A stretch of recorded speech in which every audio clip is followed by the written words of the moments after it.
Here we are in the room that for most years was the girls' bedroom. So imagine 3 beds across the room, a couple dressers. I don't know how we fit, but somehow we made it work. When we first moved into the house, Mom remembers when the Youngwood fire alarm went off, which is very loud. It's right a street down, that all the kids were in bed and ran downstairs frantically crying, and she thought we were so scared that we would fall down the stairs and hurt ourselves. I remember being in this room, and maybe it wasn't the first time, but the 3 of us girls were in bed, and we were all pretty young, and the fire alarm went off, and we all started screaming and crying, and Dad came up to explain to us what was going on. But after a while, we got very used to the fire alarm.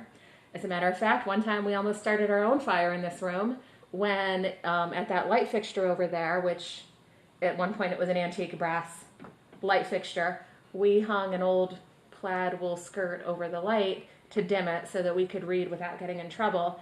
And at some point we smelled something burning, and we looked, and a hole had been burnt through the skirt, but thankfully we caught it in time. I also remember the first night that Rena came home from the airport, and she shared this room with us for I don't know how long. So then we had 4 girls in this room, including Rena. She had the bed over by the window for a while, and I remember trying to talk to her that first night, and she didn't really speak much English, and I didn't speak Greek. I was only 7, and we definitely got to know each other over the years. In the summer, it would be so hot up here that us girls would take our sheets off our beds and take them to the bathroom and get them soaking wet, and then go to bed with wet sheets because that would cool us down a little bit. As the years went on and we all got our own alarm clocks, Vanessa and I don't know if Laura played a role in this, would have alarm clock wars because Vanessa liked to hit snooze a lot. So I would get annoyed and unplug it, and then she would try to get revenge by unplugging mine, and of course that led to a lot of drama and shenanigans.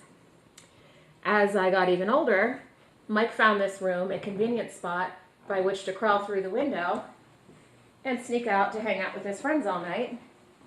It was so a little scary jumping off that roof, but he would have his friends meet him on the edge and help him out a little bit. He did try to teach me to sneak out, and I think maybe one night I successfully did it, but I felt pretty guilty, and I don't think I stayed out very long. And that was my one adventure in sneaking out of the house.